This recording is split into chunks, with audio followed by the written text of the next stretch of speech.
Hi everyone, welcome to my channel. Hi students, today we are going to study about photosynthesis versus respiration. So let us start first with what is photosynthesis. Photosynthesis is a complex photochemical process by which plants prepare their own food in presence of sunlight and chlorophyll. Here the diagram very clearly indicates to you plants they obtain the solar energy from sunlight, water from the soil, carbon dioxide from the external atmosphere, and they release this oxygen in the atmosphere and prepare a glucose, the food substance, which stores in the form of starch in the plant body. This is what happens in the process of photosynthesis. Now here the chemical equation of photosynthesis is represented in the form 6CO2 plus 12H2O gives rise to C6H12O6 plus 6O2 plus 6H2O in presence of light and green colored pigment called chlorophyll. This is an equation of photosynthesis, very clearly indicating children glucose is formed which is stored in the plant body in the form of starch, oxygen is released and water molecules are formed. This is about photosynthesis, and here some of the points of photosynthesis are: as food is prepared in the process of photosynthesis, it is known as anabolic process.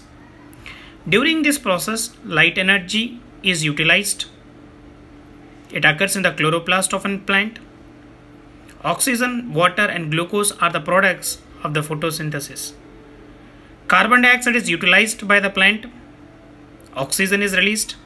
And this process happens in plants and microorganisms, and they are called as autotrophs. And this process is endothermic in nature. Why? Because absorption of energy takes place and photophosphorylation occurs in plants. Clear that what generally happens in the process of photosynthesis.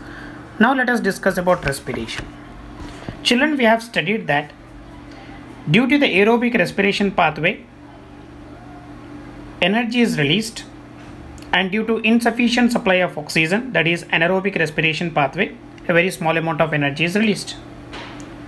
We have also seen that plants exchange gases through stomata, and the large intracellular spaces ensures that all cells are in contact with air. That is, carbon dioxide and oxygen are exchanged in the plant by diffusion. They can go into the cells, and from then they comes out into the air.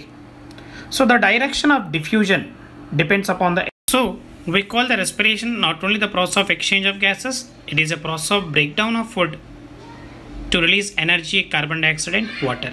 Here is the chemical equation of respiration. Glucose plus oxygen gives rise to carbon dioxide, water and energy. This is what happens in the process of respiration. Hence we call respiration as a catabolic process. During the respiration, it uses oxygen to break down the glucose and to release energy. Children, it occurs in mitochondria, whereas photosynthesis it occurs in chloroplast, right? So here during the process of respiration, carbon dioxide, water and energy are the products that are produced, and oxygen is utilized by the plant, and it happens in plants and animals. So it is an exothermic process because energy is released in the form of heat, and during this process oxidative phosphorylation occurs in the plants. So this is about respiration. Now let us compare the rate of respiration and photosynthesis. Let us discuss what is the relationship between respiration and photosynthesis. Children, by the process of photosynthesis, oxygen is released. The oxygen which is released by this process is utilized for the purpose of respiration. And during night time in the plants, when there is no photosynthesis process occurring, so carbon dioxide is eliminated, is a major exchange activity that occurs in the plants during night time. Whereas during the daytime, the carbon dioxide generated during the respiration is used up for the photosynthesis, hence oxygen is released at those times. So here we can say that during the daytime rate of photosynthesis is maximum, whereas during the night time rate of photosynthesis is minimum and rate of respiration is maximum. This is what the relationship between respiration and photosynthesis. You have to remember that by the process of photosynthesis, oxygen is released. The oxygen which is released is utilized for the process of respiration. So this is about photosynthesis and respiration. If you like this video, please do like it, share it and subscribe it. Thank you children. Have a good day.